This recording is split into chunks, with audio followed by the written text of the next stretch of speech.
Hey, this is Brett Gursky. Welcome to another episode of On the List. This is episode number 57. It's October 2020. We are coming to you from the BLEAV podcast network. My guest today is a friend of mine who also happens to be one of the biggest animal lovers I know, which is a good thing because he's also one of the most famous vets in the world. His new book, World Wild Vet, was released yesterday. I've got a copy right here. He's also got his own line of pet products called Happy Pet, and he's the star of his own show on Animal Planet called Evan Goes Wild. Of course, I'm talking about Evan ANTIN. What's up, Evan? How you doing, man? Thanks for having me, Brett. Good. How are you doing? Very good. We're obviously on Zoom right now, so the video from the podcast will be up on YouTube and Instagram. I think the last time we saw each other in person was my birthday party last I think year. it was your birthday. Yeah. My It's 40th been a little birthday. minute. Yeah, it's been. Yeah. That was November of last year. We didn't know that 4 months later, the world was going to completely change. No, Uh, we did not. and now it's coming up again in November, so it's been almost a year. But I feel like with Instagram and social media, you're able to stay up to date with your friends and what they're doing. So Yeah. it Obviously, doesn't, we've been in touch. yeah, But and yeah. I've been following what's been going on with you. So speaking of Instagram, you currently have 1.4 million followers, and it's growing every day, which probably makes you one of the best known vets in the world.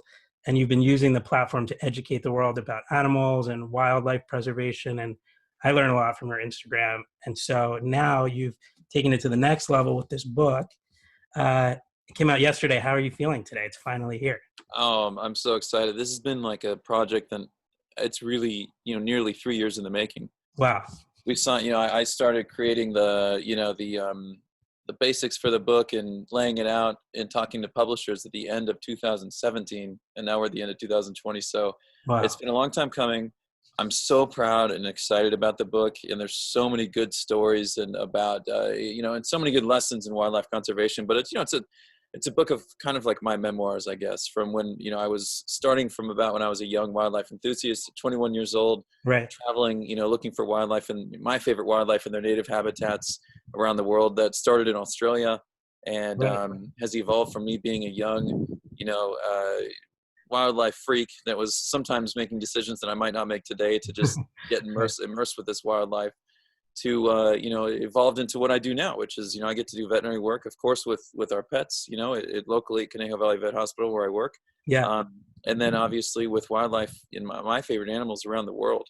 Yeah. So and work with conservationists and other veterinarians and wildlife rescues. And, it's my professional dreams come true. And I get to kind of tell my story in this book and a lot of the great animals and stories and travels and wild stuff that's happened over the years. Yeah, absolutely. It all kind of culminates with this book. Here's what's so interesting about you. So you have a very unique resume. Vet, you've been a model, personal trainer, TV host, and now author. I don't know if there's anyone else in the world who can say they've had all those job titles. Those don't all usually go together. You might be the only one. There's maybe just a few, not many. No, so you've definitely cornered the market in that way. And even though it always, seems like you're traveling the world, you do have that day job at the animal hospital, right? So people may not realize they can actually bring their pets in to see you, and that's your real job, I guess, right? So I'm a vet. I love what I do. I love getting in the practice when I can. And I mean, these days I'm a little part-time compared to how it was my first 5 years of practice. Right. Because I do travel often. I do have other projects I'm working on. So it's hard to make time for everything. But yeah, I love getting in and working with our pets and helping individual animals big time. I mean, that's a big reason why I became a vet. Yeah. And I have to get this out of the way, some prestigious titles you've won since you became a vet. People magazine in 2014 called you sexiest beast charmer for the Sexiest Man Alive issue. Yeah. Kind of put you on the map. That kind of got you this bigger following, right? Yeah, I mean, that definitely got a lot of great media attention. Yeah. And that was at the end of 2014. And then luckily they called me the sexiest vet alive for 2016 and 17. I noticed that they upped the ante 2016 and 17. Totally. But I went viral on social media in early 2016, and it was because of some online publications, and one in particular called Bored Panda.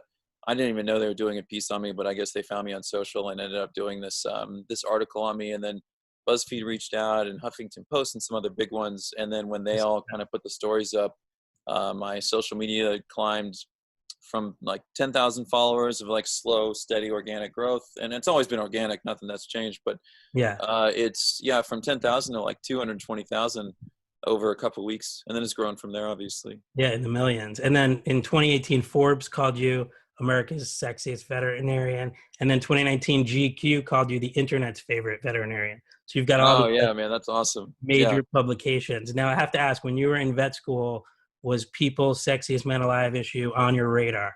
Was that something Oh, you from ever? the get-go, of course. Yeah, no, no, no, not at all, man. I mean, I like the kind of work that I do outside of the hospital. You know, I like to, you know, I'm trying to go more for that like Steve Irwin vibe. You know, Right, getting down totally. and dirty in the bush and Absolutely. working with the crocs and wildlife and whatnot.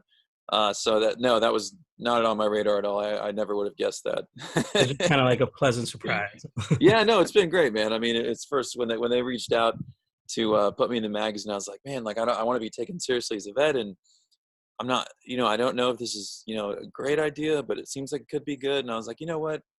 If there, I'm not the one going out there and saying, hey, check me out. I'm sexy vet. Like, you know, that's not my style whatsoever. But if they want to say that, then great, you know. And to be honest, I'm so thankful that they offered it, and I'm so thankful I went with that decision to you know to have that piece in there, because it's really it's been beneficial for what I do, and I think Right. it's helped me reach out more people with my underlying mission, which is educating people about animals and wildlife conservation and what veterinary medicine is all about. So it's been a very positive thing, honestly. Yeah, for you, you saw it as like, I'm going to use this platform, teach people about Yeah. animals, spread awareness about wildlife conservation, and kind of like took it and ran with it. How did People Magazine find you in the first place? Do you even You know? know, I don't know. I remember asking one of the editors, and I never got an answer. Yeah, it just I never really totally found out from the get go, and then Somebody, obviously I worked with them in 14, yeah, and somebody so probably they know nominated you. later on. But yeah, Yeah, I don't know how they initially found my work, to be honest. yeah. And Well, I didn't have like, I mean, I didn't have a huge following. I had only done like one or two TV shows by that point, like as a right. guest, like wildlife expert coming on a show with some animals to talk about them kind of thing. So I don't know if they saw one of those. I don't know, man. Well, in the 2017 issue, you got to pose in the photo with your pets, right? Your dog Yeah. Henry and your cat. Yeah. So tell everyone what kind of pets you have and what their names are and how many. Yeah. Well, like you said, I've got my little dog Henry. So he's a Yeah, Chihuahua Toy Fox Terrier mix. He's a rescue, but that's what I guess he is, based on it, just kind of how he looks and yeah, acts. I've got two rescue cats. One is named Willie, and yeah. he's an orangey, like I mean, we call it domestic short hair. It's just kind of a basic breed cat. And then the other one is like pretty much a Russian blue, I guess, and he's also a rescue. And that's it for the mammals. I also have a tortoise, and she's Right. running around the backyard right now. I've seen her. I've got a snake, and then I've got a lizard. Yeah, I actually showed my nieces your Instagram live yesterday, and Oh, fun. they told me to ask you if Henry the dog gets along with Dodo the tortoise. Yeah, so everybody, all the mammals, like they are fine with Dodo. I mean, as a reptile, she's not super interested in them. You know, they're Yeah. not really social or engaging in that kind of way.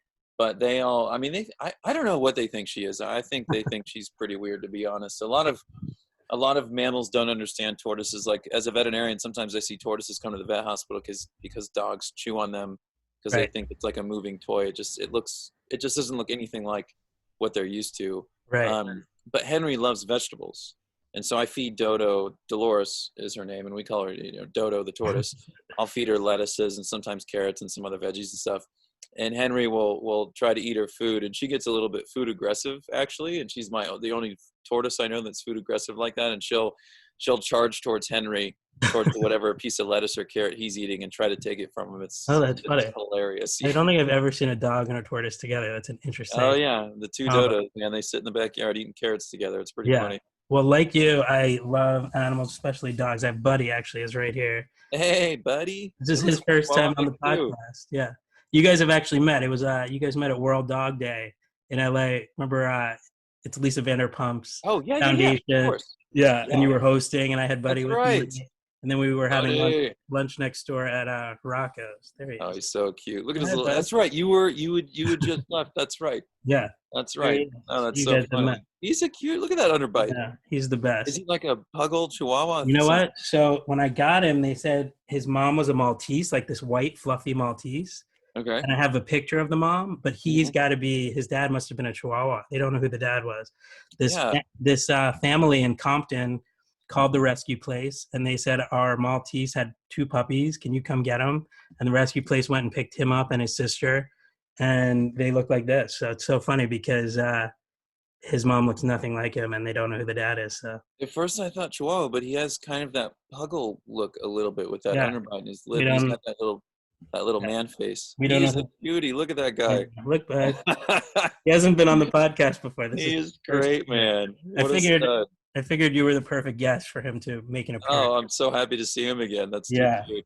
I'll tell you the quick story behind him. He see, I think it was like fate because I happened to have like an 8 a.m. meeting at Nate and Al's one day on a Thursday. And I went to this meeting, and I don't usually have 8 a.m. breakfast meetings. You know, it's usually lunch in LA.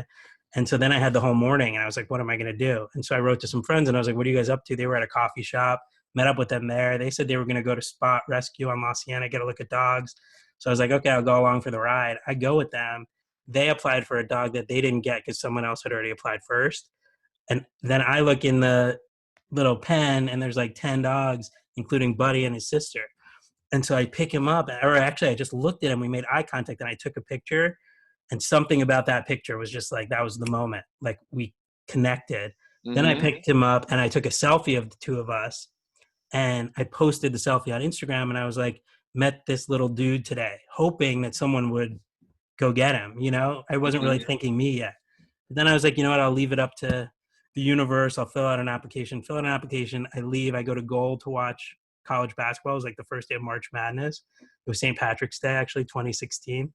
And I get a call, and they're like, you got approved. So it might have been because I posted him on Instagram, and I kind of had claimed ownership already that they approved Right. it. And then I was like, oh my God, what do I do? I go back, I play with him. And then I was like, I can't bring him home tonight. I have nothing for a dog. I have dinner plans. Like, what am I going to do? So they said, if you don't come back from tomorrow, by Saturday, he'll be in the adoption fair. Right. So you have to come back by tomorrow. So I go to dinner that night. I'm talking about him the whole dinner. I'm like, should I get this dog? Everyone's like, get him, we'll help you. So that night I fall asleep, like sitting up on the couch randomly. Hmm. I had a dream that he was sleeping on my chest, and I Oh, opened my eyes and he wasn't there. And I was like, oh my God, that's my dog. That's supposed to be my dog. And I get up and I go back to the rescue place, and I walk in, and they're like, you came back. And I was like, I came back.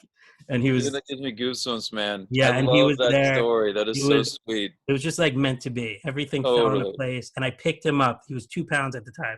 I pick him Oh up. my I like gosh. looked him in the eyes, and I was like, I have no idea what I'm doing, but I will figure this out. And then I was just like, I've got you. And that was it. And it was And literally look a at him learning. now. It was my first pet that I ever owned alone, you know. So it was like Wow. just like a learning curve, you know.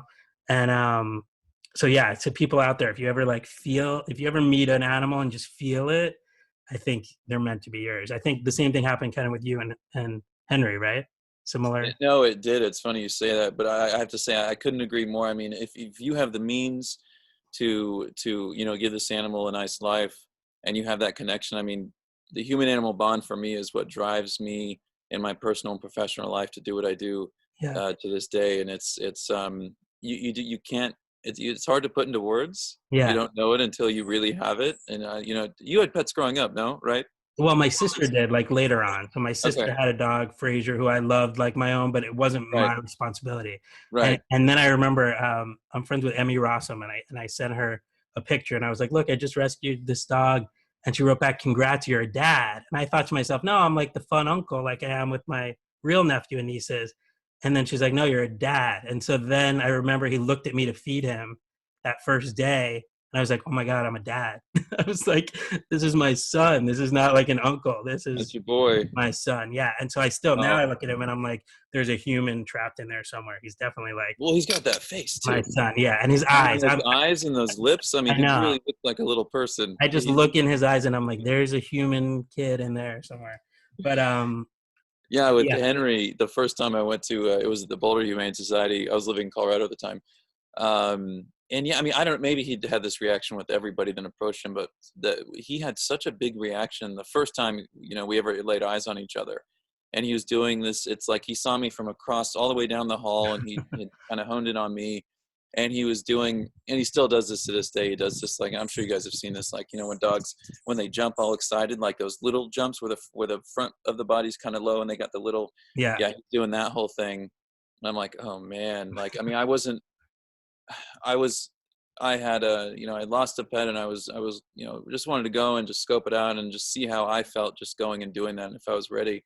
Yeah. And so I slept on it one night, and then it wasn't quite like your experience where I had a dream that he was with me. But I mean, I woke up Yeah. the next day, I was like, no, you know, like this, I want this little dude. I want to give him Yeah. a good life, and he looks like we could be best buddies. And he had the exact same reaction specifically with me the next day I came, and that was that.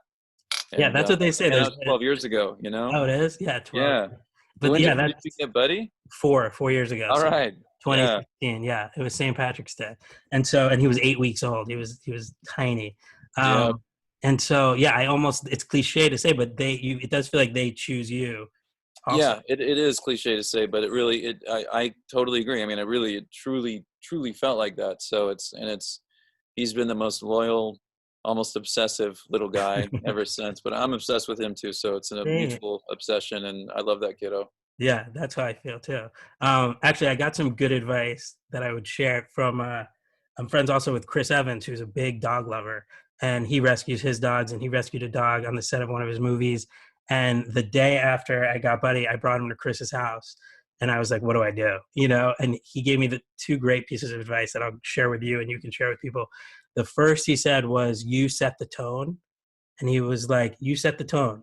However you are, they'll be." So I was like, "Okay, I'm gonna be chill and cool, and he'll be chill and cool, and we'll watch movies and we'll hang out on the couch." And I have been, and that's what we are. Like, I decided chill and cool was gonna be the tone. And then the second thing was, he's gonna look to you for what's right and wrong. And he was absolutely right. Like, before they do something, they kind of like look at you for approval or not approval. So they are looking at you to teach them. And I took those two things, and it just worked. It just, ever since then, I've been able to just He's very navigate. wise, and he's very right. I mean, I can tell you just from the perspective of being a veterinarian, where I work with, you know, people and their pets Yeah. all the time. Yeah, they pick up on that.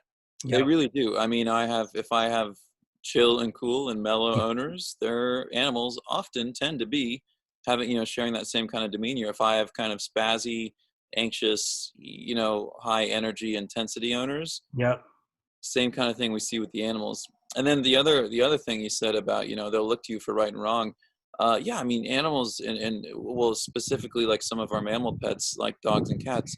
I mean, their intelligence is like that of young children. I mean, training them Totally. and teaching them is you would do the exact same things. It's all positive reinforcement kind of lessons, and they look to you for right and wrong. And it's the same thing you would do with like a 2 or 3 year old. Right. So yeah, no, he's, yeah, for someone that yeah, has pets and everything, he's a wise dude. That's Yeah. great advice. Yeah. And I've used it to this day. So I wanted to ask you, what advice do you give people who don't have pets but are thinking about getting one, rescuing a dog? Yeah, I mean, I would say there's like three basic things that I like to start with. Number one is, before you get any pet, whether it's a dog or a cat or a rabbit or a pet snake or a bird or anything, Yeah. do your research. Yep. Okay, know what you're getting into. Know what this will entail, and you need to look into things like diet and nutrition and enrichment and husbandry, meaning, you know, what their enclosure is like, if it's like that kind of a pet. You know, for a lot of reptiles and other animals, do they need UV light? Do they need certain ambient humidity or certain ambient temperatures? Do they need thermal gradients where they have a cool spot and a hot spot? A lot of that's more specialized, like reptile stuff, but Yeah. birds too. And, you know, I mean, there's so many things you want to be aware of. And unfortunately, there's a lot of things on the market that really aren't, they seem like they're what's best for our pets, but they're not. I mean, one example is like with bird foods. Most people probably think every bird's just, you know, they just want to eat seeds, and they do want to eat seeds, but that's the best thing for them. But the truth is, a lot of the parrot foods, for example, there's some good ones, but there's a lot of junk ones, and they're all seed.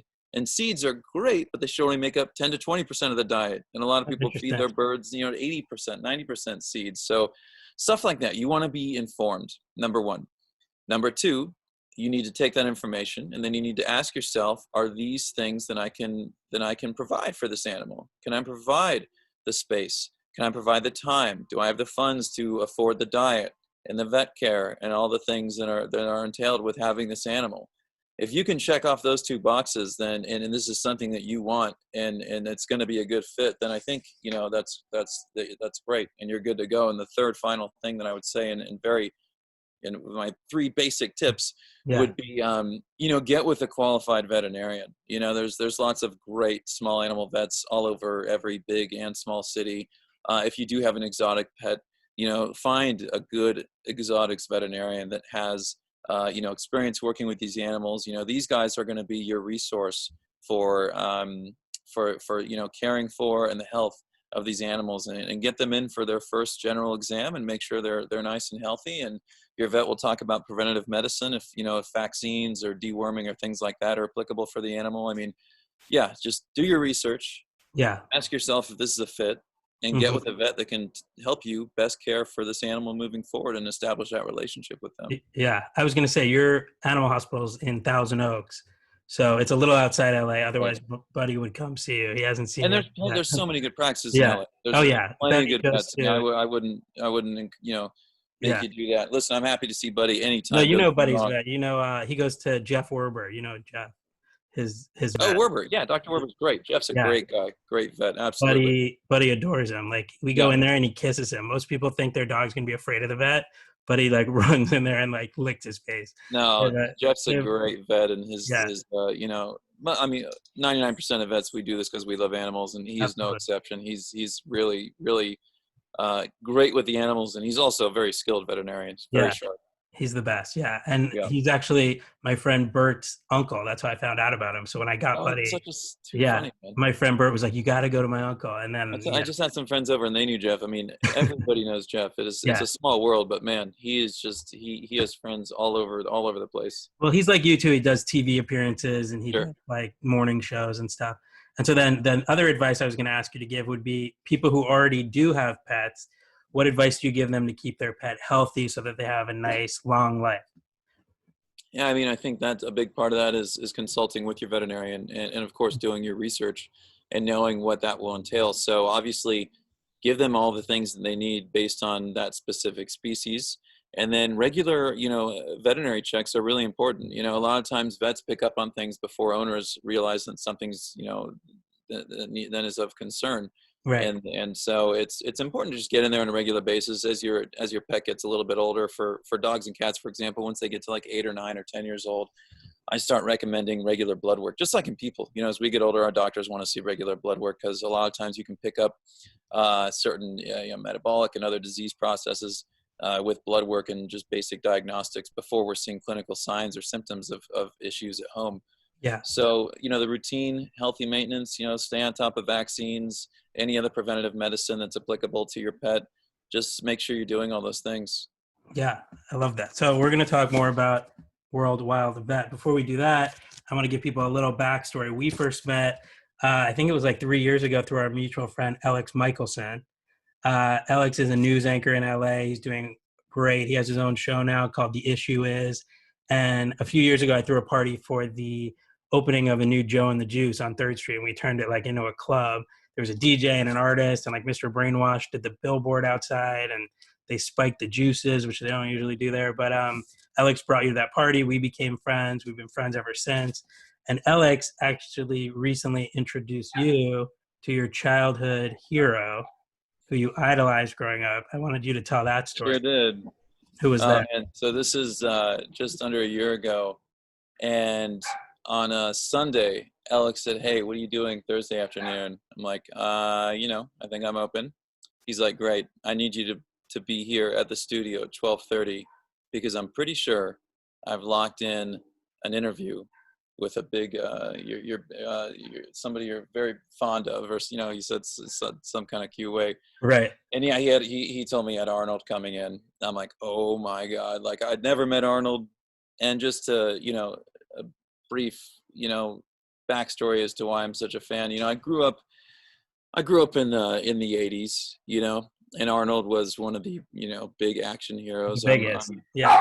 Right. I mean, he arguably the biggest, right? I mean, the biggest in my mind, and I still to this day, my favorite movie among my favorite movies are Terminator 1 and 2 and Predator and Total Recall. And Yep. I'm a massive Arnold fan for what he did in the movies. When I turned about 13, I started getting interested in fitness, and I turned to Arnold. He's that classic Oh yeah. golden era physique and his style of bodybuilding, and his everything he did in that world, which I was just so impressed by. I read Yeah. his books and his encyclopedia, and learned a ton just from seeing how he pursued that. And I just especially at that point, that's when I gained an even greater respect for Arnold, because he and this isn't he didn't invent this, but his determination, his whole thing is about having a vision, right? And he would say or think to himself, I want to be the biggest, best bodybuilder in the world. Right. And not only would he have the vision of him being just that, but he would visualize all the steps necessary to get there, and then execute and put all the work and time that it took to get there. And he did the same thing when he wanted to be the biggest action hero, and he did the same thing when he wanted to be the governor of California. Right. And so that for me was really inspiring, and that's really what I did when I realized that I wanted to be a veterinarian.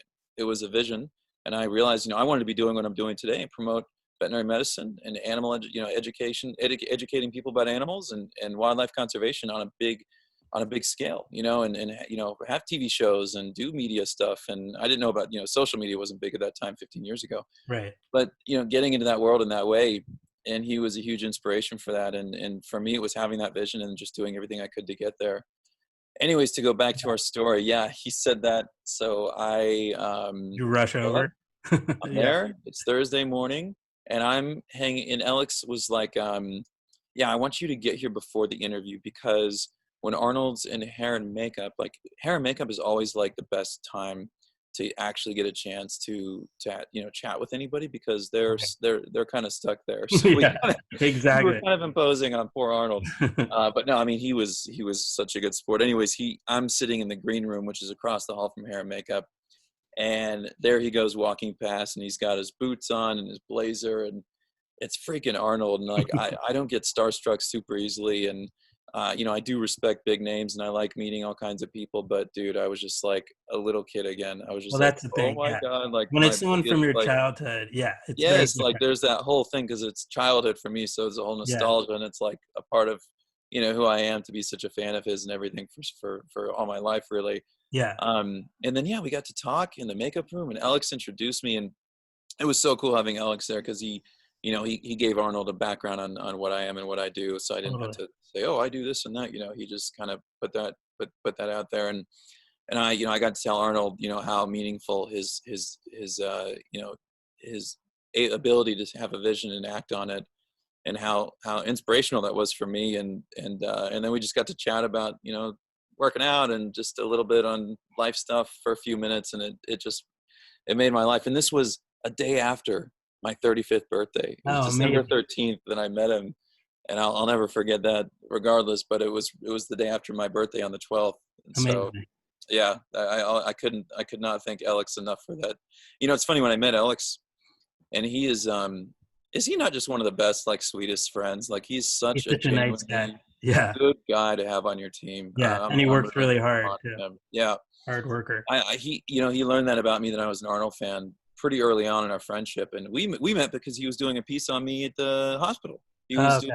That's when he was a reporter with ABC, and he was field reporting, and he had a piece on me at the hospital. That was a lot of fun. And we ended up totally hitting it off, and cultivated a friendship pretty quickly after that. But anyways, early on, he was like, I'm going to get you two in a room one day. He said this You like did. 5 years ago, Yep. and then lo and behold, he It did it, happened. man. He wasn't kidding. So yeah, made me like Manifested. Alex even more. Yeah.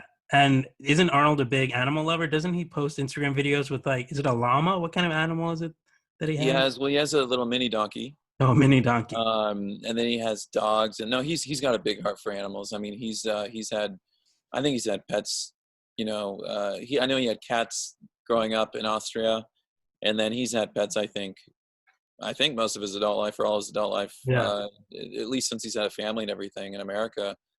Yeah, no, he's a really good voice for animals, Yeah. and I respect and appreciate that he also is, he's all about science based, beliefs and how to move forward as a whole with the world, and trying to be greener with the planet, and he does things in I think of value for conserving our planet, for not just for people but for wildlife and habitats too. Yeah. So there's the potential that you guys could stay friends through that animal world. Man, that'd be awesome. I really do believe in Yeah. in his work. If we ever work together, get to promote the same message, that would be a dream come true too. Yeah. Well, it's cool that like your childhood hero now knows who you are. I think, that's one of the cool things about living and working in LA is you, you know, you become friends with people who you've maybe like admired their work, and I think It that is crazy, man. And that's cool. I don't want to jinx it, but Yeah. recently I saw that he follows my work on Instagram. He Oh, good. follows me, and I was like, Perfect. oh my God, this is crazy. It's so cool. So I just, Now you can yeah, DM them.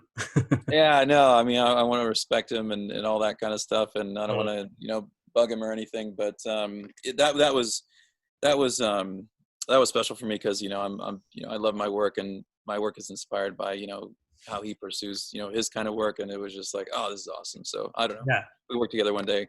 That'd be awesome. But for sure. I'll quit drooling over Arnold right now. Well, I was going to say another actor that you're associated with besides Arnold Schwarzenegger.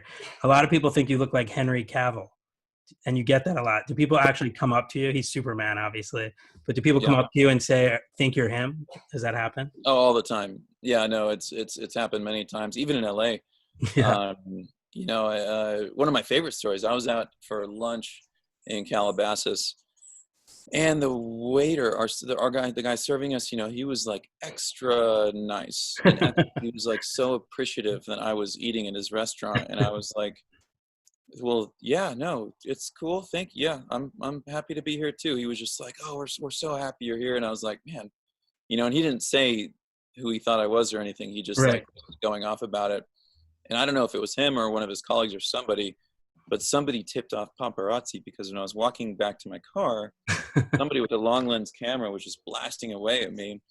And I was like, hey, like, can I help you? And this is a couple years ago. So I was in the face of media and stuff, but I don't have paparazzi or anything after me. I'm not like, I'm not, George Clooney or Henry Cavill or whatever, Right. And so, yeah, he's like, well, yeah, I was told you were here. You're Henry Cavill, right? I'm like, oh, no, but yeah, no, I mean, I've been in places like traveling where people say that, and I'm like, no, I'm not him. And they don't believe me. They're like, no, we know it. We know you are, Definitely. like Yeah. in other countries and stuff. It's so funny. Yeah. But yeah, it's pretty common actually. Yeah. What do you see it when you see Henry Yeah, Cavill? no, I mean, yeah, no, I mean, I see parallels for sure. Like, I mean, if you scrutinize our faces, you're going to see that we're two different people. But there are certain angles and certain views where I can, if I see pictures of him, I totally see it. If I see pictures of me, I mean, it's you can see it. Like, I'm not, I don't think they're wrong. Yeah. I'm not offended. He's a total stud. He's cool. Yeah. I'm not complaining about it or whatever. But I don't think they're wrong. If I did have a doppelganger or whatever, I would say it's pretty fair to say that would be him. That's a good one. Superman is a pretty good one, I would say. I'm from Kansas too, so it fits, right? Oh, that's right. And that's actually a perfect transition, because I was going to say Henry Cavill's an actor. This podcast is kind of like inside the actor studio. So I like to go back to the beginning and find out how people got to where they were. So to like lead up to the book. So you just mentioned Kansas. Tell people where you're from originally, what part of Kansas. Sure. So I grew up in like Overland Park, Kansas, which is near Kansas City. And Okay. Kansas City kind of borders the Missouri side and the Kansas side. I was on the Kansas side, obviously. Yeah. In my first house growing up, we had a creek in the backyard, and my mom is a landscape designer and has been for the past, I don't know, maybe 20 years. But when I was a kid, she was doing other jobs too, but she always was, very into her gardens and tended them and maintained them. And so, I always had, I had a creek in the backyard. So I'd go in the creek and look for turtles and snakes and crawdads and wildlife. And then we had all kinds of rocks, big like rocks that you could flip in the garden. So I'd look for all kinds of neat insects and stuff like that. And I mean, when I was a kid, my friends wanted to play video games and play sports. And I like playing sports some, but honestly, when I'd go to friends' houses, I just want to go in their gardens and their yards and flip their rocks. And so there was a lot of times I wasn't like a repeat invite to go to friends' house. They're like, dude, this kid's not that fun, because I just wanted to, but it's kind of like look for bugs and stuff in their yard. Well, it's kind of like you had found your calling at an early age without maybe realizing it yet. Yeah, 100%. I mean, I am who I was 30 years ago when I was 5, almost 6 years old. I mean, Not a lot's changed, to be quite honest. That's a good thing. I mean, It's a that's little bit great. different. Yeah, Yeah. instead of exploring my yard for its wildlife, I explore the world for wildlife, and now Yeah. I get to help it too, working with conservationists and being a veterinarian. Yeah. Um, Well, but which pets did you have as a kid? Which animals? yeah, I mean, our first family pet, we had a dog named Bruno. I was very close. He was a very loyal. He's a Doberman German Shepherd mix, super sweet, like one of those really sweet, really gentle, loyal dogs. And he was always very gentle and sweet with me. And my parents, they always said I was very sweet and gentle with animals too. Like I wasn't. Some kids can be rough with animals, but I was always Yeah. very delicate and gentle with them, and I was that way with him too. And yeah, he was very special. We had a really tight bond, and he was very bonded to me. And he was, I don't know if he was a protector thing or he just liked spending time with me or both. But we had to euthanize him, unfortunately, when I was about 5 or 6 years old. And Oh man. I don't recall if we knew what he had back then, but I do remember he had a big mass on his neck. So I think he had like a malignant thyroid carcinoma or cancer or something. And so it was, I think, in his best interest. And I'm just speculating based on being a vet and everything now. Yeah, and then I had a bunny. That my personal first pet, whatever, was a bunny. I got him when I was very young, but my mom also said it was very gentle, and I named him Paco. I don't know where I got that name, but That yeah. works. And I had couple different reptile pets growing up, and we had cats and dogs all my life. And then in middle school and like high school, I got more interested in like being social and hang out with friends and playing sports. And in high school, we'd party and that kind of stuff. But I'd still Yeah. be a good student. Like I wasn't a total reckless kid or anything. Yeah. And then towards the end Well, of high school, I took a zoology course, okay. and it was the first time in my public school education that I actually liked to learn. And I didn't mind studying for tests, and I didn't mind reading up on things. And I was learning so much about the animal world, from the cellular level to all the way up to vertebrates and complex mammals and things like that. And I really took a big interest to it, and I ended up going to college the next year. Went to CU Boulder, and I started as a business major. Right.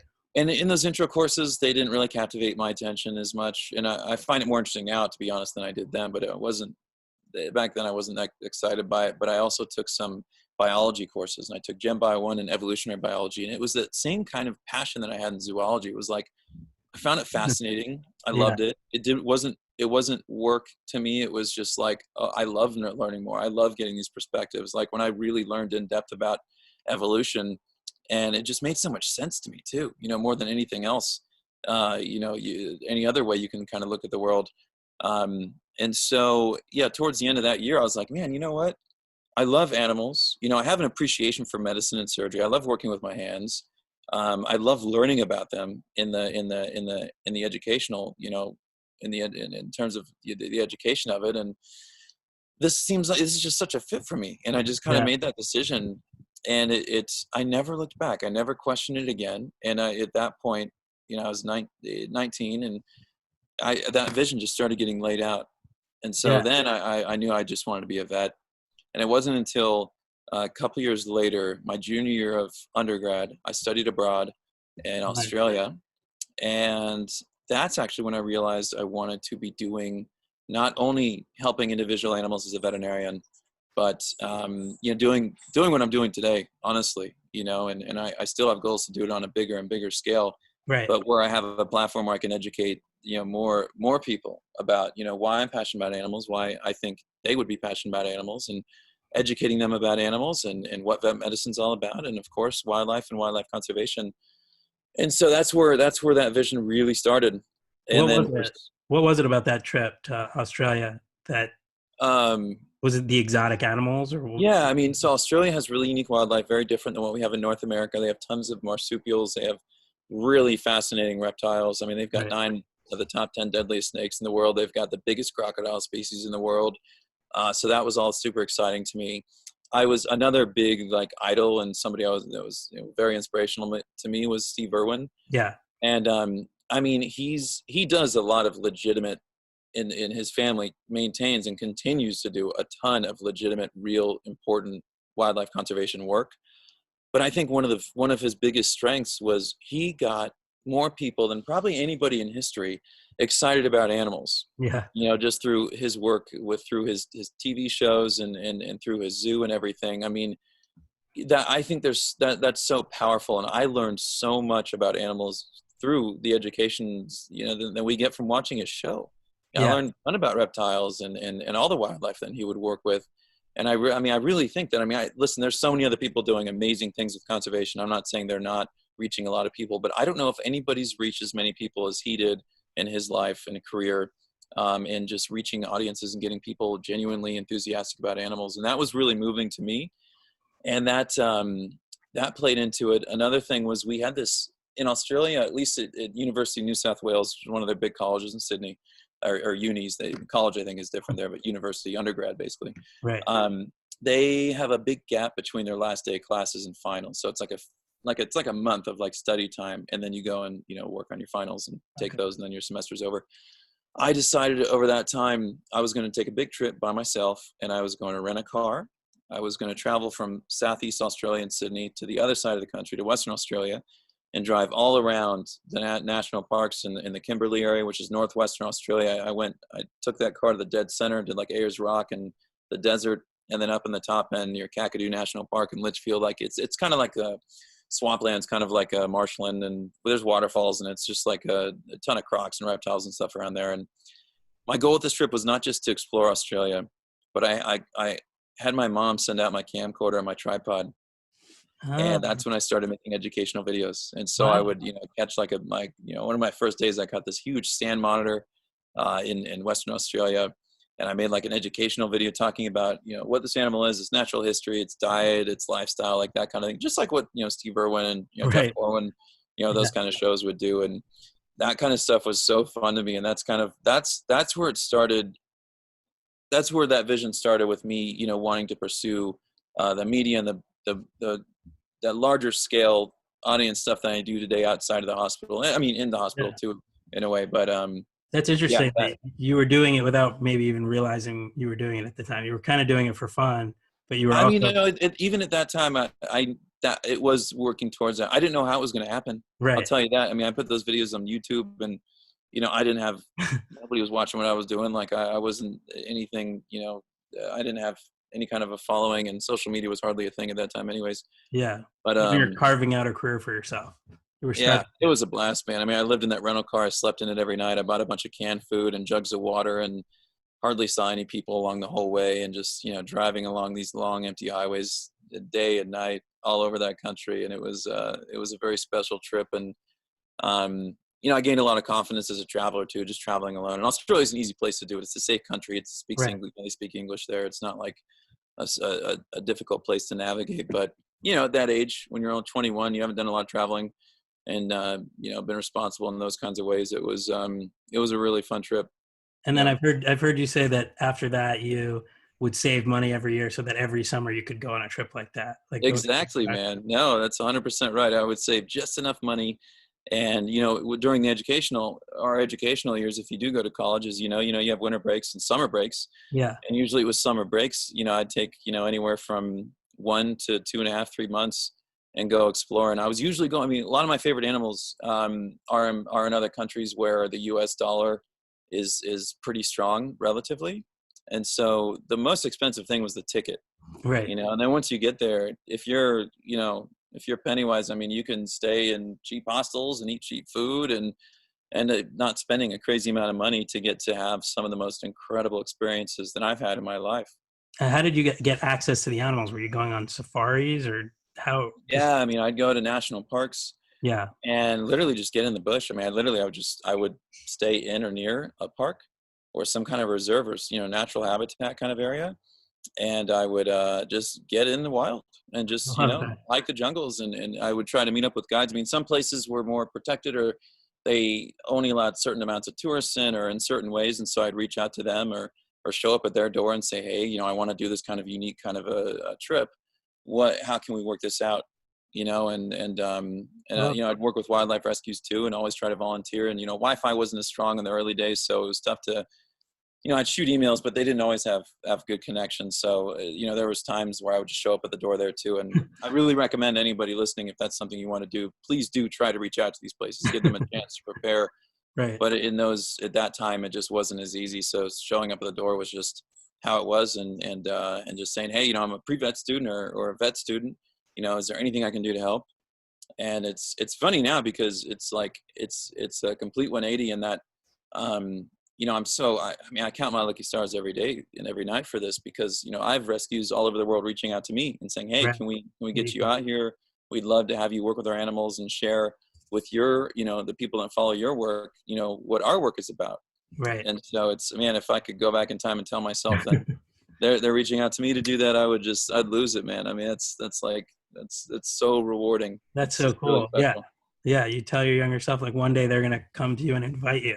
That's Yeah, really cool. it's And pretty so cool. when you graduated from Boulder, you went to vet school right away. Was that the next step? Yeah, I did another semester abroad. I went Oh, you to did? Tanzania, Right. and that was my first introduction to Africa and Wow. a really truly developing kind of country. And I did a wildlife ecology and conservation program. Went all over northern Tanzania to different parks and whatnot, and really learned what African conservation is like and what African wildlife is like and what it's like to see how that kind of works in Africa or East Africa at least. And that was very eye-opening too. Working on the African continent, particularly sub-Saharan Africa, is something that's become a very significant part of my work and my passion. And these weren't necessarily the animals that had inspired me as much as like some of the dinosaurs and reptiles did when I was a kid. But man, I mean, there's some of my absolute favorite animals to work with, and there's some of the causes and conservation messages are many of which that I am most passionate about, whether it's working with rhino conservation or chimpanzees or gorillas or Amazing. what have you. I think it's very important, and these are some of the most iconic species, not just in Africa but on the planet. And so that was eye opening, and then And that's why I while you were still in graduated. school. Yeah, that was actually like an extra semester. Like I just needed a couple credits to graduate with my major because I transitioned a year into my undergrad years. Right. So that was like a fall semester. And then after that, I got more experience, and I was a vet tech at a vet hospital. And, or not, I wasn't a tech, like a certified tech. I shouldn't say tech. I was like a vet assistant really Yeah. at a small animal practice. And then I applied to vet schools and I got into a couple, but I didn't get into CSU. And that's where I wanted to go because it's not only such a good school, but it's in-state. And in-state tuition is super important when applying to vet schools. Right. Pretty much every vet school is a good school, but out-of-state tuition is so much more expensive. And then if you're funding that on your own or mostly on your own, it's really helpful not to be in as much debt when you graduate. So I always recommend that to people applying to vet school. Your first school should be your in-state school. Right. Um, You were stayed in Colorado at that point? Yeah, and so I was a state resident in Colorado. I got in-state tuition in Boulder after my first year as soon as I could, and so I was now a resident of Colorado at that time. Didn't get into CSU. I ended up applying the next year. I got in, and then in that meantime, for almost a year, I wanted to pursue something different just for fun. My path was absolutely vet school. I wasn't deviating off that in any real way for the long term, but for the short term, I thought, you know what? I'm going to be a vet the rest of my life if things go as planned. Mm-hmm. So I want to explore something different, something else I'm also passionate about.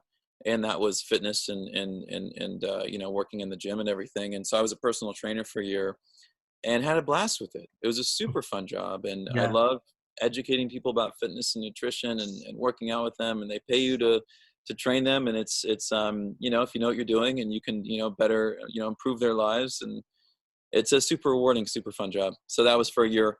So basically it wasn't until a year and a half after I graduated, technically, then I started vet school. I was about 25. Okay. And then, 2009, fall semester. And how many years is vet school? And that's 4 years in the Okay. U.S.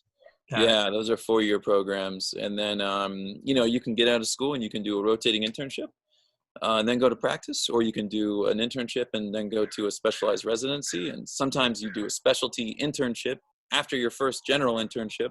Right. And then you do a 3-year residency. So it really depends on what field you want to be in, whether it's cardiology or surgery or zoo medicine or oncology or whatever. But my goal was to get into a practice that had a lot of vets that saw and also saw a lot of exotics. And so my 4th year of vet school, I made 2 trips out to Southern California because I knew I wanted to practice out here. Later on in vet school, I'd kind of come to that point. Yeah. And in those 2 week-long trips, I just visited as many vet hospitals that fit those needs to not only meet my colleagues in the field, but also potentially get my name out there. And I bring, CVs and resumes to all of them, and Right. potentially get a job or at least an interview out of it. And just that happened. I got an interview with Conejo Valley Vet Hospital, totally hit it off with them.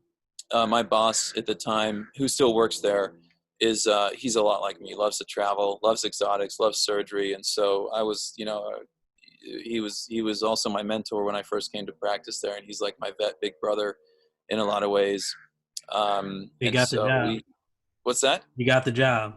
Yeah, no, and and I've been there ever since. I've been so Yeah. happy at Conejo, and I think they Yeah. really are a strong practice, and they're open 24/7. They see a ton of exotics. They do hospitalized patients. We do a lot of cool surgeries and stuff there. We're not a specialty hospital, but we can do more than your average vet hospital. And I think we practice really good medicine, and it's a really nice community there. I mean, we love, the staff is awesome. We love our patients. Our pet parents, they love coming to us, and so it's been a really positive place to call yourself a vet. And I didn't even realize that some places do specialize in exotic animals. Like, you don't really think about that when you think of Sure. Yeah. that. Not every vet is comfortable seeing and working with them. I mean, I'm not shaming any vet for what they do or don't want to work with. It's all personal preference and experience. And that's just something I knew is a big part of the animals I like to work with in the Yeah. hospital, and I like to work with in the wild and see in the wild too. So I did a lot of extra work in vet school, taking elective courses and specialty rotations, and then getting experience outside of vet school at externships at zoos and private practices and saw Right. only exotics. And then, of course, wildlife rescues around the world with my travels and everything. So I put in a lot of extra time and effort to get hands-on experience and education, and of course, reading up on my own and things to, to be in a place where I can effectively work with these animals. Yeah. In your book, you mentioned that your uncle gave you an iguana when you were 10 years old as a gift. Yes. Did that start the exotic animal interest? Was that No, I think he was more facilitating it because he you was were fully aware of it. Yeah, no, that was a lot of fun for me as a kid, Yeah, and that that's a was cool a pet. really neat lizard. And I mean, to be honest, and I'm not shaming my uncle at all. I love my uncle. My uncle Brad, he's a great guy, and we're close and everything. And he was doing what he thought was the best thing at that time. But I always tell people, don't gift people animals if they're not expecting it. It's a Right. recipe for disaster. And it's just like kind of what we talked about earlier when I was saying, educate yourself, prepare, and make sure you're ready. Really able to care for this animal the way it needs to be. Yeah. And things were fine with that iguana. It's not like it was an issue. But I only say this for if any of you consider getting somebody something, especially we see a lot of this like bunnies over Easter and things like that, and there's so many rescue bunnies that come from Easter holiday gifts and Right. things like that. So just think twice before you want to give somebody a pet, unless they know what they're doing and really really really want it, and it's like an obvious kind of thing. But Yeah. if it's like a kind of an impulsive gift or a surprise kind of thing, I would advise against it. Yeah, because I'm an uncle. I have a 10-year-old nephew, Mason, but I don't think I'm getting him an iguana anytime soon. Yeah, He's got a yeah, dog. exactly. No, you're making the right move, Brad. Yeah. Wait, so you get the job at Conejo Animal Hospital in Yeah. California. Do you remember the first day where you like, I can't believe this is all that hard Yeah, work it was a paid trip, off? man. It's funny, you go from vet school where you learn you don't learn everything. I'm not going to say that, but you learn a lot about a lot of different things, and a lot of things that you don't necessarily see often as a veterinarian, but you want to be Yeah. familiar with them. We want to learn as much as we can and be ready to, if when those, we call them zebra cases, meaning they're very rare. Mm, Don't make a diagnosis of zebra if it's really a horse, or it's anyways.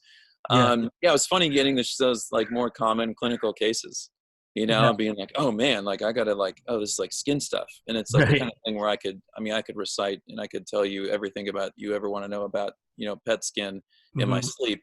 But at that time it was funny. It was a little bit scary. And it's intense. I mean, you get really good practice in school, but when at the end of the day, it's on you. You don't have a resident or a clinician then saying, hey, we got you. If, where things go down, whatever, like it's on us, it's on the vet school, it's on the vet that you're shadowing or externing under. It's not like that. It's on you. Right. You are the final kind of authority and caretaker of this animal. So it's very humbling and very sobering. And, you learn quickly Right. how to get comfortable with that when Yep. you're seeing patients in that capacity. And so, yeah, it's scary at first. the first couple of years are pretty scary, to be honest. There's going to be new cases and new things that come in. And I mean, I still get scared now if it's, I don't want to say scared, but I mean, yeah, there's times where it's intense. If you're in the operating room and you're working on a species you haven't worked on much and we don't know a lot about, you're doing a procedure, then it's hard to even find much information on. It's pretty intense, and things can be a little bit scary. But yeah, the first year or two of a vet, you're spending a lot of time at the hospital.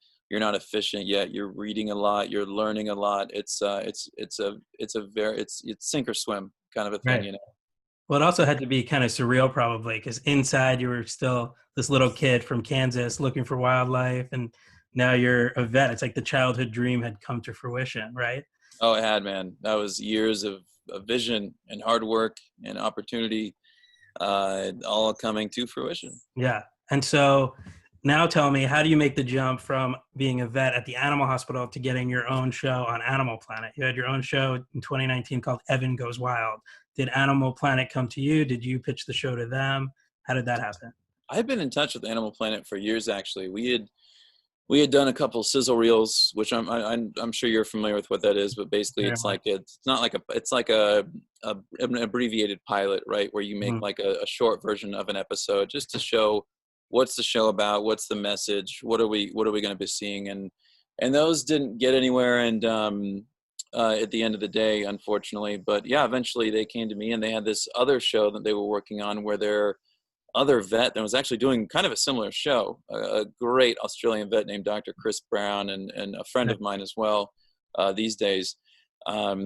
And they wanted to continue that kind of a vibe, but make it a little bit different. It's a different vet. We'd be doing slightly different stuff. And so it just kind of worked out, with my schedule and the fact that they had a need for that. And I hit it off with the team very well. I just got back from a conservation trip I was doing in South Africa, working with rhino. And that was just on my own time and, my own money and that kind of thing. And they just, they wanted me to be genuinely all about this. And they, they learned very quickly I was, and I always had been before, but, they had other priorities and whatnot in the past when our shows didn't work out. But, yeah, that was a lot of fun. So that moved pretty quickly. And that was the kind of thing where, listen, we had to film 8 episodes in 8 different locations around the world, in about 3 months. And I had a trip to Spain for about 11 days, and I had to fit into that schedule. I couldn't get out of that.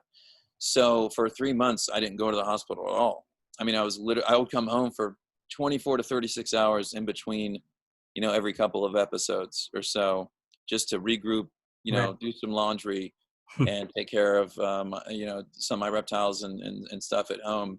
And then get back on the road and get back, back in the air and fly somewhere else. So I'm really lucky. Like, my boss in the hospital, it's a big practice. There's like 18 or 20 vets there. So if I'm not there, they can totally continue doing what they're doing just fine. They operate absolutely fine without me. And so I'm not like putting a burden on them so much, fortunately. And they're very supportive of my work. I support their work, and I try to every opportunity I get, because I really believe in it. And I'm not, I'm an associate there. I'm not a part owner or anything like that. I just genuinely believe in that hospital and love promoting their work and supporting them. And they reciprocate. They're very supportive of my work. And when I do have a project or a show or travel work that I want to pursue and I'm not going to be available, they totally support it. Yeah. And so in those times I'll be absent for a while, or I'll be like very, very, very part-time, kind of thing. Yeah. Well, what I love about the show now, especially hearing your other stories, is that you were this 21-year-old kid with your own camcorder making these videos, and now cut to this Animal Planet show 2019. It's called Evan Goes Wild. It's named after you, and you have a real crew filming you. It's almost like you took that 21-year-old dream and made it the biggest scale it could be. It's like a Animal Planet show.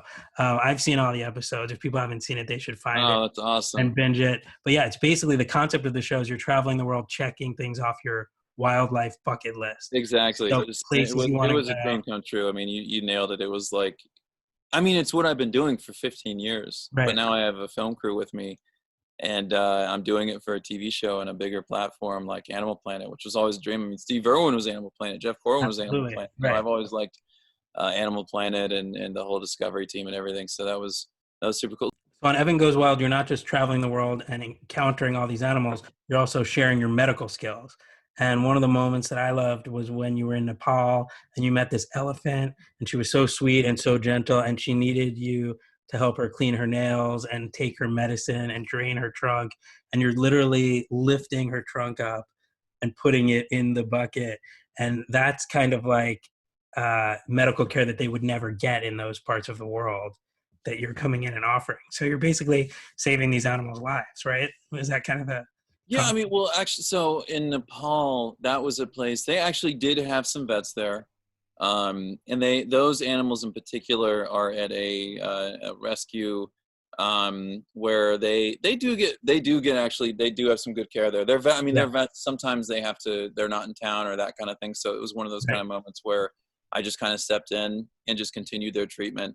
But no, I mean, it's important to do that kind of work. And I was really happy I was there to help out and everything. And yeah, man, one of those elephants, we had such a special connection. You know, she doesn't get along with other elephants, which is sad because they're very social animals, but that's right. just the reality of it. It's in her best interest, you know, and her preference to just kind of do her own thing for whatever reason. And she had this big abscess on her face that was resolving well, and her doctors were doing a good job, but it's the kind of thing, because of its location, it gets really dirty and contaminated. So we need to flush it Right. and just, you know, flush it with antiseptics and get all the debris and crap out of there and make sure the infection's under control, and then pack it with antibiotics and then things to help prevent flies and whatnot from going into and onto the wound. Um, for whatever reason, she doesn't like people in general Hmm. so much, and she doesn't, she really just is not into that whole thing. And I was nervous going into that procedure with her because it's, you know, I'm working on her face on this abscess, and it's we didn't have the means to anesthetize her and do all that. That's a whole other production with an elephant, to sedate her, anesthetize her. And so, you know, it was just kind of touching and feeling and just making sure that things are moving okay. When during the treatment, she tolerated really well. We had a really special moment afterwards, and I was Yeah, feeding her and just she petting loved her and you. talking to her, and she She loved seemed to engage and be totally cool. And that was yeah, it was really special to have that, especially because she doesn't really do that with other people and doesn't really like it. And I don't know what set me apart from that, but I'm thankful for it. Then we had those moments together. It's a great moment. Yeah. And so you just checked these items off your bucket list. You were hanging out with monkeys in the Amazon. You were swimming with sharks and humpback whales in Tahiti. You were Yeah, exploring the bat caves in the Philippines. You're yeah. holding crocodiles in the Yucatan. Like, was filming the show just a dream come true? It had to be. Oh, dude. I mean, it's that's all the kind of work I love to do, and Yeah. I've been doing for 15 years. I mean, listen, I never swam with humpback whales before. I Right. haven't done. You know, some of that stuff was new for me, but I mean, getting to do it that's I'm so passionate about it. I mean, for me, I love wildlife. Like, I love looking for wildlife and seeing wildlife in their native habitats. I've been doing that ever since I was a small child in, you know, with the wildlife of Kansas. Right. And so when I can give back to these animals that I've loved so much over the years as a veterinarian to help individual animals, or working with conservationists and other vets in a, you know, in broader terms to help with you know, an entire species or a population or a habitat, Right. it is the most rewarding thing than I do in my profession when it comes to my work outside of the pet hospital, where, you know, I love the human animal bond. We were talking about that, and I love our pets, but this is like the other side of my passion when it comes to animals. And yeah, getting to give back, is as simple as that. Getting to give back to the animals I've always loved and appreciated over the years is the most rewarding thing. Do you think you'll do more seasons of Evan Goes Wild, or maybe a different Not incarnation on of Animal it? Planet, but you know, and we have a great relationship. But they, you know, some of their executives changed, and they're focusing more on their domestic shows, which are doing really well. And they've got some Yeah. great shows in zoos and aquariums, and following those stories. So unfortunately, not with them, at least not for the time being. Maybe in the future, but it's the kind of program and the kind of, you know, content that I absolutely would love to pursue with you know, in other places. Yeah, remember they did the Crocodile Hunter? They turned it into a movie, and it was Yes. like scripted. That's what we should do. We should figure out a scripted movie where it's like you're playing yourself, but a scripted version, like Oh my Sailor God, maybe Moon. one day. I probably got some years to go before we Oh, can make that worthwhile. and Henry Cavill can play your brother on There we go. It it. can just be me. I'll just let him Yeah, step in and do it. right. Exactly. We'll figure out the angle there. Okay, and now the moment we've been waiting for. Your new book. World Wild Vet. We've built up to this. Came out yesterday. It's out to the world. Like you said, it's like an autobiography. It's part memoir, part travelogue. It gives the behind the scenes stories from all your travels from your whole life, some of which were documented on Evan Goes Wild. There's a quote at the beginning from Steve Irwin, who you've brought up. He says, "We don't own the planet Earth, we belong to it. We must share it with our wildlife." And I thought that was the perfect quote for you to start the book because of what he says, and also because he was someone you looked up to so much. What made you Exactly. choose that quote? Is that why you chose it? Oh yeah, no, I think you just nailed it. I couldn't respect more of what he's done for wildlife and what his family continues to do, and his promotion and just raising awareness of wildlife and its conservation. And I think it's a very real quote. I mean, that's what wildlife. I mean, that right there is this in the simplest way to put it. That has to do with threats towards conserving wildlife, Right. and it has to do with how we interact and live with our wildlife, whether it's poaching or polluting or habitat loss or anything. It all comes down to how do we as humans interact with wildlife. I mean, we're going through a sixth extinction right now, a sixth mass extinction, and it's not because of an asteroid or a global freezing or global warming. I mean, global warming might play into this one too. It does, but it's the biggest factor is people. Right. People have been responsible for the extinction of significant percentages of our wildlife species. And so it's all about, and there's so many different ways to approach it and to do it, but it comes down to how do we as people live on this planet with our animals, and that's what needs to be addressed. Right. And in the introduction for the book, you say this book is the story of how a guy from Kansas ended up getting to do all the things that would make his curious, overenthusiastic boyhood self proud. And that's exactly what the book is. And that's really what it's all about. I feel like you live out your childhood dream, and we're always still kind of the same kid inside. And so, was that your goal with the book, to kind of take people to these different locations, live vicariously through your adventures? Is that what you're trying to Oh, dude, you do? nailed it. No, that was a huge part of, my motivation for sharing my stories, was because not everybody gets to do this. Yeah. And I think when you have, I obviously am biased. I love animals, but I do Yeah. think when you have these experiences or get to, experience them vicariously or read about them, I think it can help you gain a deeper appreciation for them. So not only do I want to get people excited about the kind of work that I did, get excited about these animals, but I also want to share messages of conservation and what we can do, even just in everyday life, to help with wildlife conservation, and what are the concerns of the rhino or the elephant or the chimpanzee or the shark. And putting that messaging in there was really important to me too. And I think I did it in a way that's it's an easy read, it's fun, it's exciting, and there's Yeah. happy moments, scary moments, sad moments, funny moments, all through the book. And then you're going to learn a lot too, but it's all through my storytelling that you're going to learn all this. And I think you'll take away a lot from the book, not just from the entertainment perspective, but also from the perspective of learning about our wildlife. Yeah. And you get to tell your own story interwoven with the stories of these animal encounters. And I think it's interesting timing too for the book to come out, because we're in the middle of this global pandemic. People aren't able to travel the world like we're used to doing. So, they can take this book and go on all these adventures with you and maybe feel like they're traveling a little bit, Exactly. feel like they're getting Exactly. out. No, I mean, I think that wasn't the motivation when we started working on this, and when I Right. started working on this in late 2017. But Just happened to be. timing wise, it's interesting. I thought I was going to be doing book signings and be all over the place, and I'm doing a lot of interviews and awesome things like this. I'm so glad we got to. I'm so thankful we're on your podcast at this time. It's perfect. Yeah. But the silver lining is, hey, if you can't get out and you're kind of keen and just fiending for a little bit of adventure, you can. Yeah, I think you'll like what you can read in my book. I think Absolutely. it'll kind of bring you there, and you'll see how crazy you can get when you're on a mission to see or work with wildlife. Yeah, and there's 13 chapters in the book. Each chapter is different location, which I thought was a cool way to do it. You have Yeah, Australia, Tanzania, Ecuador, Panama, Costa Rica, Thailand and Cambodia, Indonesia, Fiji and Tahiti, South Africa, Uganda, Philippines, Rwanda and the Congo, and the Bahamas. You basically cover the globe. How did you decide which locations to include and which animals to write about? Did you have to narrow them down, or those were like the higher. Yeah, I did have to narrow things down a bit. I mean, I think there were a lot of factors. All of these chapters have, animals that I think are not just exceptionally appreciated by me, but also by a lot of potential readers.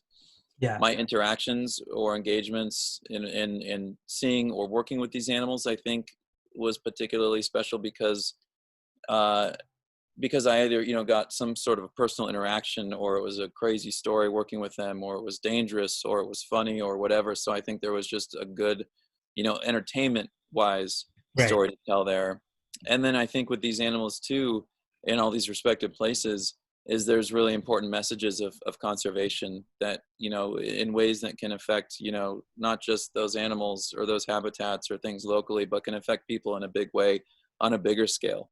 Yeah. For example, sharks, if we don't have sharks in our oceans, man, our oceans are in trouble. And Right. if they're in trouble, I mean, we're going to be in trouble. It's going to shift the whole ecology, and it will affect the human population and the human race in a big way too. So all those kind of factors came together, and I Yeah. thought it was nice to have some diversity, have, Australia, Africa, Southeast Asia, and, Central and South America, and just, kind of get all over the globe and share some of these stories. Yeah, and Australia, in the Australia chapter, the way the book starts, you say when you were 21 years old and you set out on the trip, it gave you your first glimpse of your professional destiny.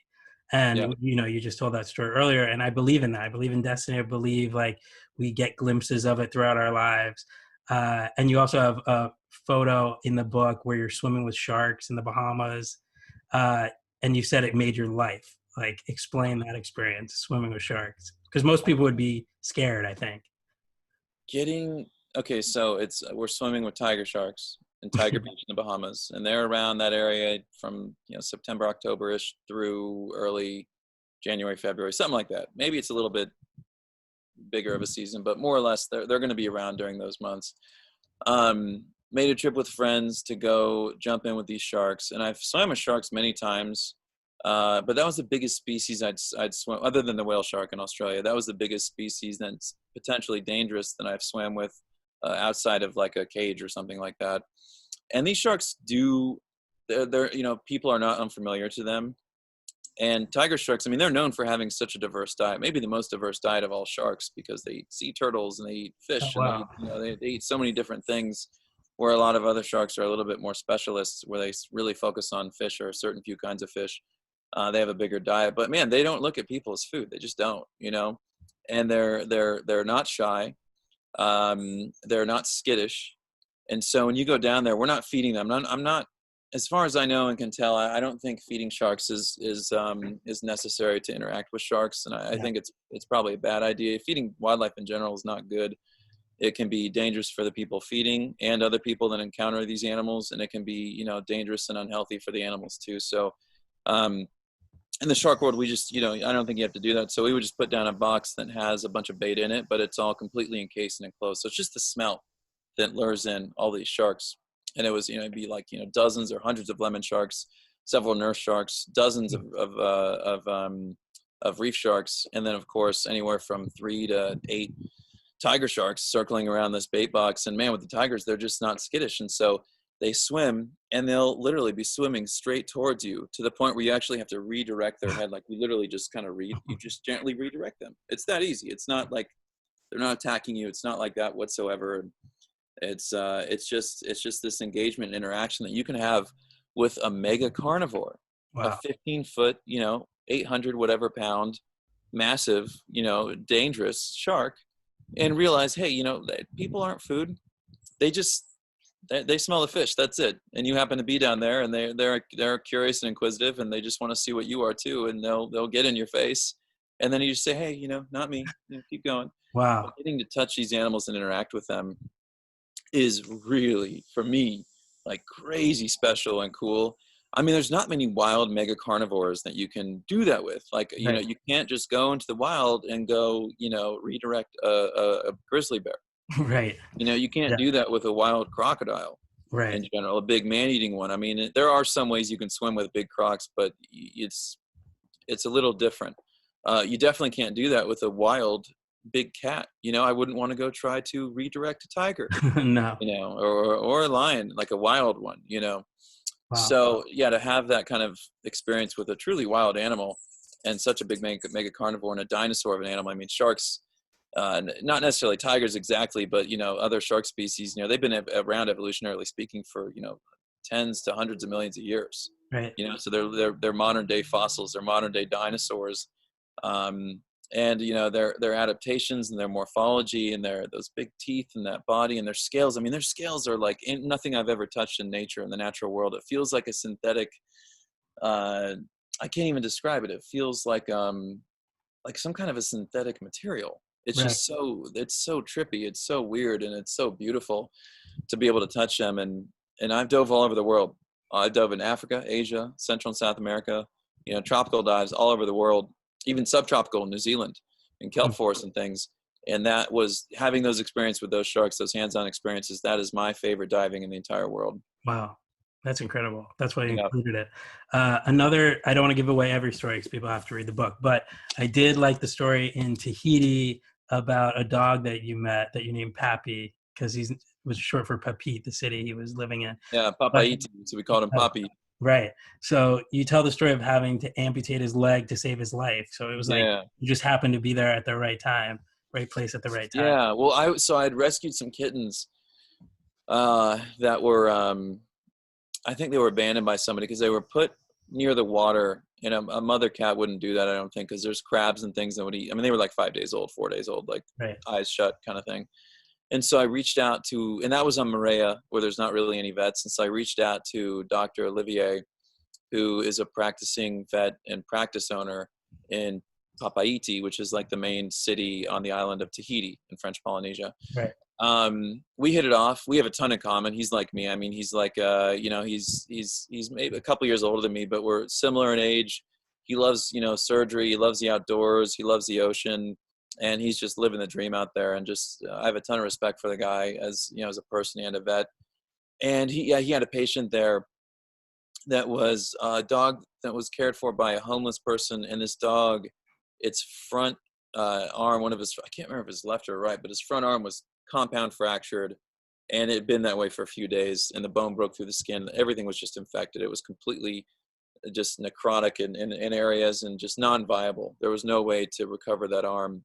And the dog was probably going to die if we didn't jump in. I think he was going to go septic and he was going to tank and die. So Olivier, he asked if I could help him out. And, you know, this is a surgery he's done on his own.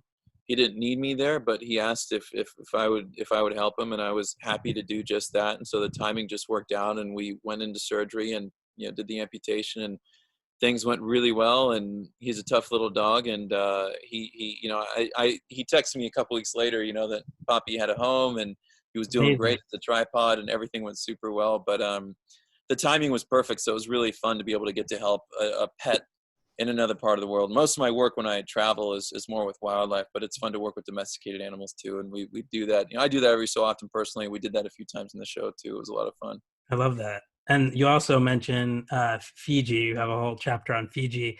I got to go there last year, Nice. February 2019, for the first time. My friend Jeff Waldo was directing the movie Fantasy Island out there. So Oh, a cool. group of us went out and we got to hang out on the set, but we got to go to, I don't know if you got to go to Mala Mala Island and Cloud Nine. And there was No, dude, we just missed Cloud9. Like we did were going you? to go.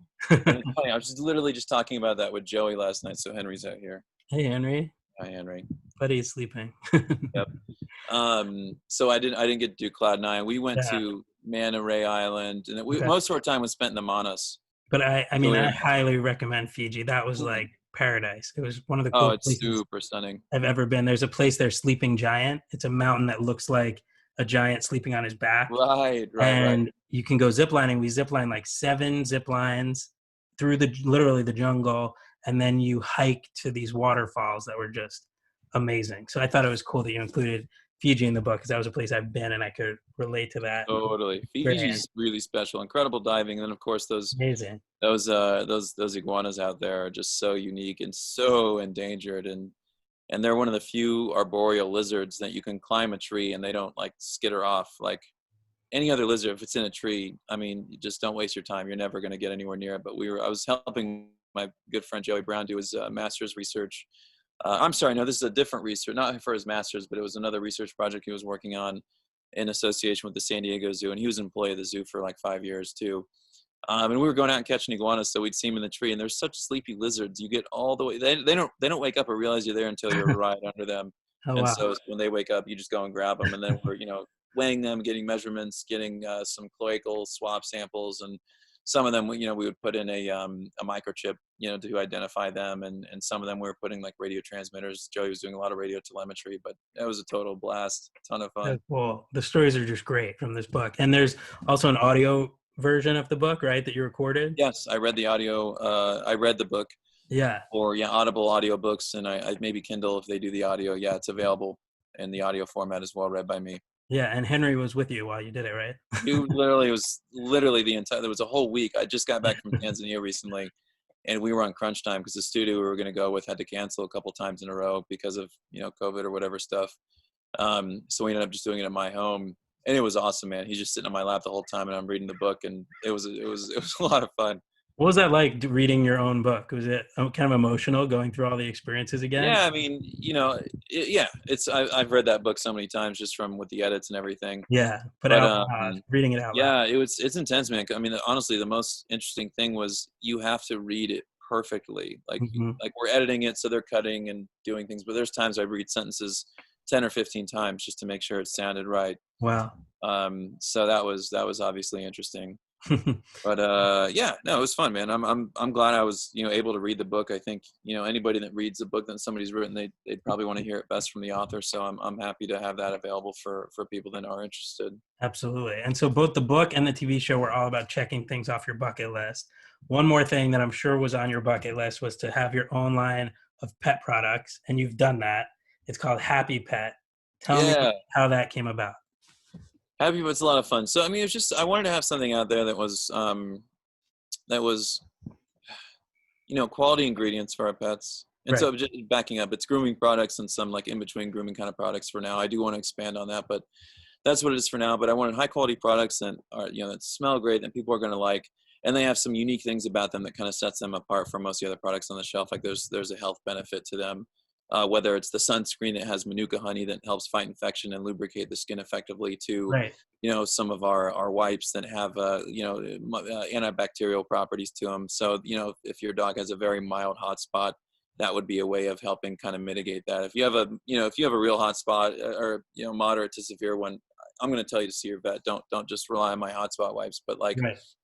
stuff like that where it can provide a little bit extra. And we have sunscreen, which is not a common thing that people realize. Yeah, I was going to say, I don't think Yeah. people think of using sunscreen. Yeah, no, dogs can get not only sunburn, but they can get, some of the common similar cancers that people get, so it's Oh, wow. especially the light skinned dogs with short hair or fur, and it's furless areas. The hair or fur will protect those areas of the skin. But like on Henry, for example, like on his little belly and under his armpits and on the end of his nose, like there's not a lot of fur there, and he has light skin. So it's the kind of thing where if he's going to be spending extended periods in the sun, I want to have him protected. Yeah, and you also have shampoo, conditioner, Right. moisturizer The for grooming their stuff. paws.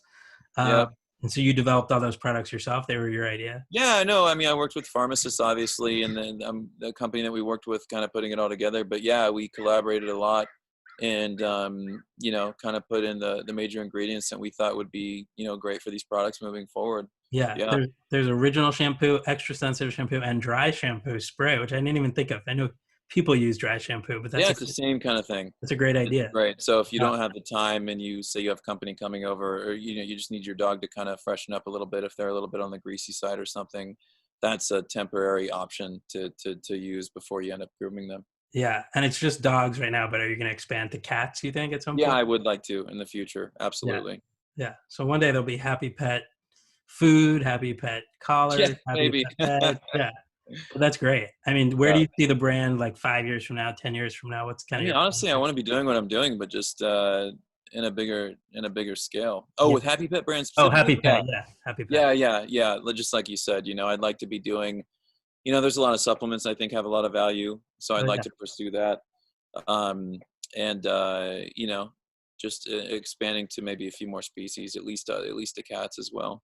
Yeah. Nice. And I also want to mention that you're on Cameo and you're giving 100% of the proceeds to rhino preservation, right? from Yeah, rescues all and of it people? goes to an organization I work with very closely called Rhino 911. They're anti-poaching and orphan rescue, working with rhinos in South Africa. So 80% of our world's rhinos are in South Africa, maybe more. Oh, wow. And poaching is a real issue. I mean, every day in sub-Saharan Africa, 3 to 8 rhinos get poached for their horns, and Wow. so it's not sustainable. We're going to lose our rhino, and they're doing everything they can. They put in any time, any extra money, and everything they can, and their skills and expertise towards saving our rhinos. So it's the kind of place where I know when I donate there, or I donate proceeds from Cameo, or suggest people if they want to donate towards rhino conservation, your money's going to a place where it's going directly to the animal. It's not going towards PR or private air, jet flights or anything like that. It's going straight towards the animals in the habitats that need it. Amazing. So it's called Rhino 911. Yep. Yeah, they're on Instagram and stuff, and you can check out rhino911.org or Instagram rhino911 NPO, nonprofit organization NPO, Nice. on Instagram. They do killer work. That's cool. I mean, I've learned a lot about that kind of stuff from your Instagram, like things you just wouldn't think of. We don't really think about what's going on with rhinos across the world. Right. It's really interesting. And so I always like to ask my guests, what advice do you have for people who might like to have a career like yours, whether as a vet or a TV personality or an author even? What advice do you give? Yeah, I mean, I say, start, utilize the resources that are, local to you. I mean, so for example, my first wildlife rehab experience was in Colorado. It was near my college. It was a place Right. called Greenwood Wildlife Rehabilitation Sanctuary. And I was a squirrel and raccoon intern, interacting and working with and helping our native squirrels and raccoons. And so, yeah, starting local, number one. Number two, be proactive. Put yourself out there. Reach out to, if you want to shadow a vet, reach out to vets in your area. If you want to volunteer to wildlife rescue, whether it's traveling or locally, reach out to them. Put yourself out there. Yeah. And then, once you get into this world, you realize it's actually kind of a small world when it comes to the animal care world, the vet world, especially if you go hone down to the wildlife world. And a lot of people know a lot of other people, and that's a great way to get dialed in and get your feet wet and get working with these places. So experience is really important. If you do want to apply to vet school, obviously good grades are huge. Yeah. Standardized test scores are important. Letters of recommendation are important as well. And those come from experience, whether it's a classroom or at a shelter or wildlife rescue or doing research or whatever. But get the experience and be proactive to get out there and start local. I like that. My niece Izzy says she wants to be a vet when she grows up. Oh, She's only 8 years old, but all right. when she graduates from college, I might be coming to you for an internship for her Hey, man, anytime. in Yeah, California. come hang out anytime she wants. I love it. Okay, so the very last thing we do here and on the list is called the mystery question, where the guest from my last pod episode leaves a mystery question in an envelope for the guest on my next episode. So Wow. because we're social distancing, this one was emailed to me and printed and sealed, and I don't even know what it is. The guest on my last podcast was Kristen Cavallari, and it's cool because she also has a new book called True Comfort. It's a cookbook. She also has her own brand called Uncommon James. You have Happy Pet, so there's some parallels there. So she might not like me. Why? Because no, I'm kidding. But we did it was a red carpet, a pre-red carpet event. Oh yeah, wait. I remember you guys did this together. Yes, and so we had some animals come to the show. That's and right. we had that capuchin monkey from some of the movies like Hangover and stuff, and we had a fennec fox, and then we had a I think it was a Burmese python, maybe a reticulated python, a big python, and we were also with Ross. Like hello, it's Ross. He's Ross hilarious. Matthews. I love him. Right. And then she was his co-host, and I was like the wildlife expert guest kind of thing for their show. That. Right. And oh yeah, man, she wouldn't get near that snake. And I put it on Ross, and he was a good sport, but it was not funny to her at all. she might resent that. I don't know. I hope we're cool, but she was a sweetheart and really fun to work with on that show. Yeah, that's right. I remember. Wasn't it at like the Beverly Hilton or something, or one of the hotels? Yeah. That's right. Totally. I forgot about that. That's so funny. Well, she left a question for you, so she didn't know who the guest was going to be. Okay. I love this, by the way. I've never seen that on a podcast or a show. That's really fun. I started at episode 1, and it links every episode together. Yeah. That's cool. So Kristen's question is, what is your biggest fear? People, honestly. Really? Yeah, personally, if I like just things that I'm worried about, happening to me. Yeah, I mean, humans are very dangerous, potentially dangerous, complex animals, and I like most humans. I think most humans have good morals and they have, the interest of our human race in mind. But there's some scary ones, and running into another human that has nothing to lose is a very scary thing to me. And I'm lucky I live in a place where that's not a realistic threat that I'm about to encounter on a regular basis at all. Right. But that's where I've come close to, or having sketchy encounters. It's been that kind of thing on a personal level, and even on a broad scale. It's humans. Wow. Humans are by far, like we were talking about, that sixth extinction. Humans are the biggest threat to our wildlife right now, by far. There's nothing else holds a candle to what humans are capable of in terms of destruction or preservation. So humans are our best thing too, but humans are scary, man. Way scarier than any animal I ever have to work with. Wow, that's such an interesting answer, because I feel Yeah. like, you know, these questions, if they went to different people, you get a different answer from everybody. And so you're somebody who swims with sharks and has no fear doing that. But what a great answer. What a unique answer. Henry right there. So now I'll have you email me a mystery Yeah. question. I'll I'll get print good and thinking on I'll that. steal that for the next guest, whoever that may be. And that is a wrap on episode 57. We did it. Awesome.